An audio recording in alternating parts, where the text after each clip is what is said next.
Well, I saw this story today, and this is this woman.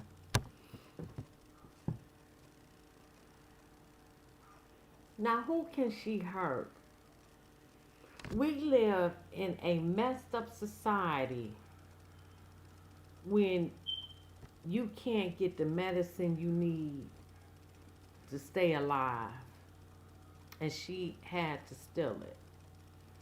And then to put that woman in handcuffs, what's she gonna do? And she in a hospital gown. What is she really gonna do? Who is she gonna hurt?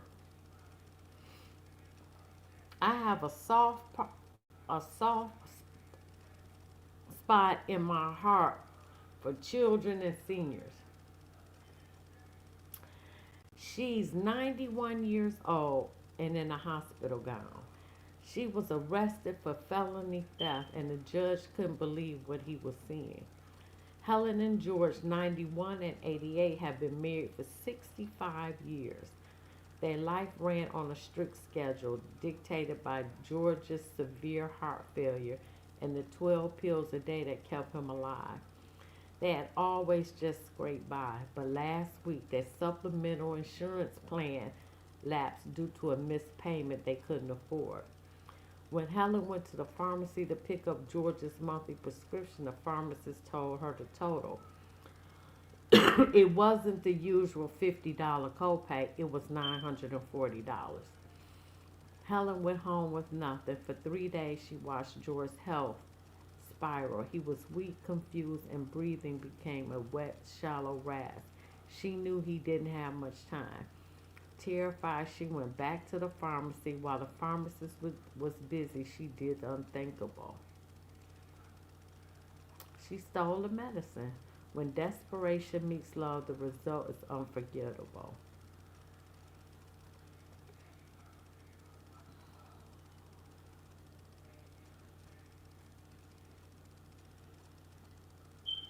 Let me get to the rest of the story because it took me.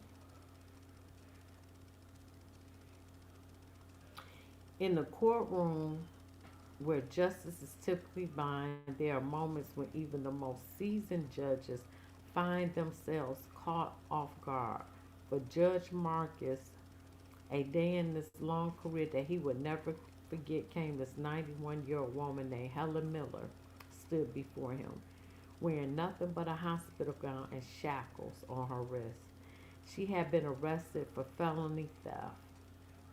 What followed was not just a legal ruling, but a deep emotional response that would resonate far beyond the walls of the courtroom.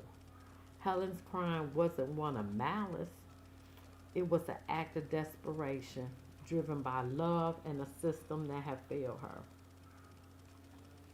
This is the true story of Helen and her husband and their fight for survival in a world where healthcare is often out of reach and the elderly are left vulnerable to the whims of bureaucracy.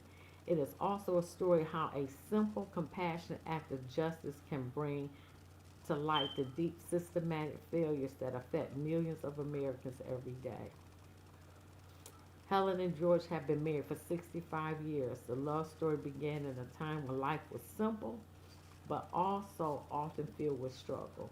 They had spent their days together in quiet rhythm of love, shared responsibilities, and a deep commitment to one another. George, at 88, had been in failing health for years, suffering from severe heart failure that required daily medication to keep him alive. Their life, though marked by love, was also marked by financial hardship. Helen had and George had never lived luxuriously. They had always scraped by. But as the years wore on, George's health worsened and the burden of their finances became even heavier. They relied on supplemental insurance, but that lapsed. When Helen went to pick up George's monthly prescriptions, she had been doing this for years, each time walking into the farms, handing over their copay and knowing the medicine would be there when she returned. But this time the pharmacist rang up the total. It was $940. And you know they couldn't afford that. So when she went home, she could see the toll on George's illness had taken on him, and she knew that without medication, his condition would worsen. She couldn't let that happen. Desperation took hold of her, and she walked away from the counter without medication, feeling the weight of helplessness. For the next 3 days, Helen watched as George's condition worsened. He grew weaker, his breathing became labored, and confusion took over his sharp mind. She knew in her heart that he didn't have much time left. So she went back to the pharmacy. She couldn't bear to walk away empty-handed. She had to find a way to get George the medication he needed. When she arrived, the pharmacist was busy helping other customers. In that moment, her hands trembling, she reached for the boxes of pills that George needed. In a split second, she made the decision that would change everything. She swept the boxes of medication into her large purse and began to walk out, hoping no one would notice. But she didn't get far. As she approached the exits, the store sensors went off and the manager stopped her. The police were called. In a blink of an eye, Helen went from a loving wife, and so they took her to jail. The next morning, Helen was brought directly from her hospital bed, still wearing the thin blue gown that she had been given during her stay. Her frail wrists were bound by chains. As she stood before Judge Marcus, her voice trembled. "I never thought I'd see a day like this, Your Honor," she whispered. The court was silent. The charges against her were serious felony theft, but Helen wasn't a hardened criminal. She was a woman driven by love, caught in a system that had failed her and her husband. Judge Marcus looked at the charges, then at the tiny, fair woman before him. His heart sank. This was not a criminal. This was a failure of the system. Judge Marcus, moved by what he was seeing, made a decision that would echo the hearts of many. He turned to the bailiff. "Get those chains off of her," he said. The judge looked at the prosecutor, his face a mixture of sorrow and disbelief. Felony theft for this woman?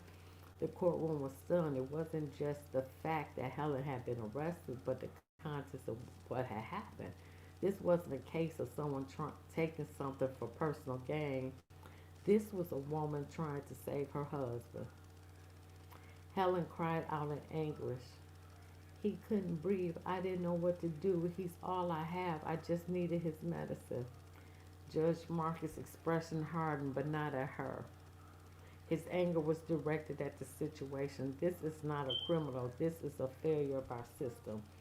He dismissed the charges immediately, but he wasn't done. He called for immediate recess and had his clerk contact the hospital social worker,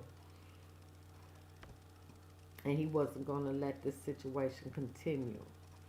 "I'm sending Miss Miller back to the hospital, and she is not to be billed.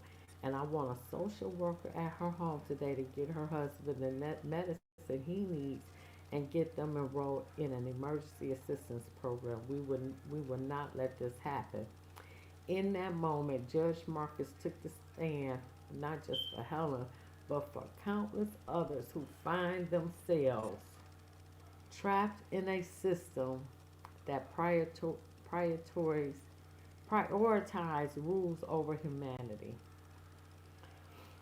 Man, and I think about the millions of seniors that can't afford their medicine and they have to make a decision whether to eat or buy medicine. What kind of society do we live in? It is just so messed up. What kind of society that we don't want to help women and the elderly?